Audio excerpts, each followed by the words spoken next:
करना न भूलें। हिंदुस्तान की नस नस से वाकिफ है, वो इस बात को जानती है कि उर्दू जुबान क्या है।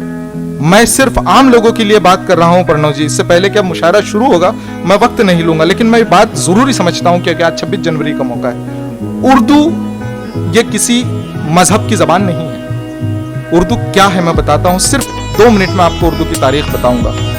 मोहम्मद महमूद गजनवी और मोहम्मद गौरी ने पंजाब फतेह किया। उस वक्त पंजाब में अपनी एक जबान बोली जाती थी जिसे पंजाबी कहते थे। जिस वक्त ये फौजें पंजाब में उतरी तो उसके साथ अरबी बोलने वाले फौजी भी थे, तुर्की बोलने वाले फौजी भी थे और फारसी बोलने वाले फौजी भी थे। ये 3 फौजें जिस वक्त पंजाब में उतरी उस वक्त पंजाब में एक और जबान बोली जाती थी, पंजाबी।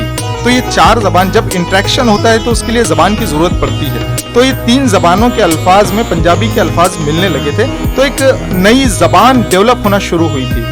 कुछ अरसा गुजरता है, मोहम्मद गौरी दिल्ली फतेह करते हैं और कुतुबुद्दीन ऐबक को वहां का हाकिम बनाकर भेजते हैं, वहां का बादशाह बनाकर भेजते हैं। तो दिल्ली की अपनी एक जबान होती है जिसे जबान दहलवी के नाम से आगे जाना जाता था। जिस वक्त ये 4 जबानें चलकर दिल्ली पहुंचती है तो एक नई जबान जो 4 जबानों को लेकर के 5वीं जबान से इंटरेक्ट करती है, तो 5 जबानों के वर्ड एक दूसरे में मिलना शुरू हो जाते हैं। अननोइंगली ये एक जबान डेवलप हो रही थी। कुछ अरसा बीतता है, खिलजी का दौर आता है। अलाउद्दीन खिलजी गुजरात फतेह करते हैं। गुजरात फतेह करते वक्त गुजरात में अपनी एक जबान कही जाती थी जिसे गजरी कहा जाता था उस वक्त। तो ये 5 जबानों में गुजरात के भी कुछ लफ्ज जो है वो मिलने शुरू हो गए।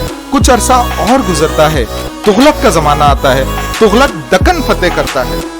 दक्कन में अपनी एक लैंग्वेज बोली जाती थी जिसे दक्कनी कहा जाता है, जिसे हम सिराज का दक्कन कहते हैं। तो सिराज के दक्कन की कुछ अल्फाज इसमें मिलते चले गए। कुछ अरसा और गुजरता है, जब ये जबान पलटकर फिर दिल्ली पहुंचती है तो ये 5-6 जबानों के अल्फाज जो एक दूसरे में मिल गए थे, जिस वक्त दिल्ली पहुंचते हैं तो एक जबान जिसे फौज की जबान करार देना थी, जो पूरे हिंदुस्तान में आसानी से बोली जा सके, उसमें दिल्ली भी मिलती थी, उसमें गुजरी भी मिलती थी, उसमें दक्कनी भी मिलती थी, उसमें पंजाबी भी मिलती थी, उसमें जबान दहलवी भी मिलती थी। इन तमाम जबानों को मिलाकर के एक जबान का नाम दिया गया जिसे हिंदवी उस जमाने में कहा जाता था। लेकिन अरसा गुजरता गया, वो हिंदवी जबान रेख्ता में शामिल हो गई। गालिब ने शेर कहा था, रेख्ते के तुम्हें उस्ताद नहीं हो गालिब, कहते हैं अगले जमाने में कोई मीर भी था। तो ये जबान उस जमाने में रेख्ता कहलाती थी, लेकिन जिस वक्त इसे फौजी जबान का दर्जा दिया जाना चाहिए था उस वक्त एक लफ्ज सामने आता है जिसे उर्दू मोहल्ला के नाम से जाने जाता है। तो मैं ये खुशी इस बात की हो रही है कि आज एक जबान जो पूरे हिंदुस्तान से मिलजुल कर बनी है, उस जबान को आज आपने यहां मौका दिया लबकुशाई का।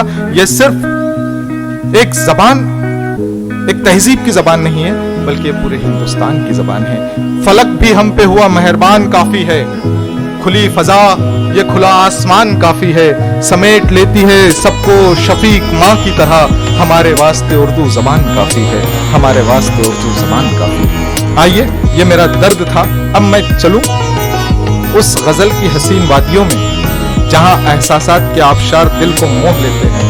वो गजल जिसने अपना सफर यहां से शुरू किया था कि गोरी सोए सेज पर, मुख पर डारे केस, चल खुसरो घर अपने सांझ बही 14। वो गजल जो अपने महबूब से इस अंदाज में बात करती थी कि सुने जाते न थे तुमसे मेरे दिन रात के किस्से, कफन सरकाओ मेरी बेजबानी देखते जाओ।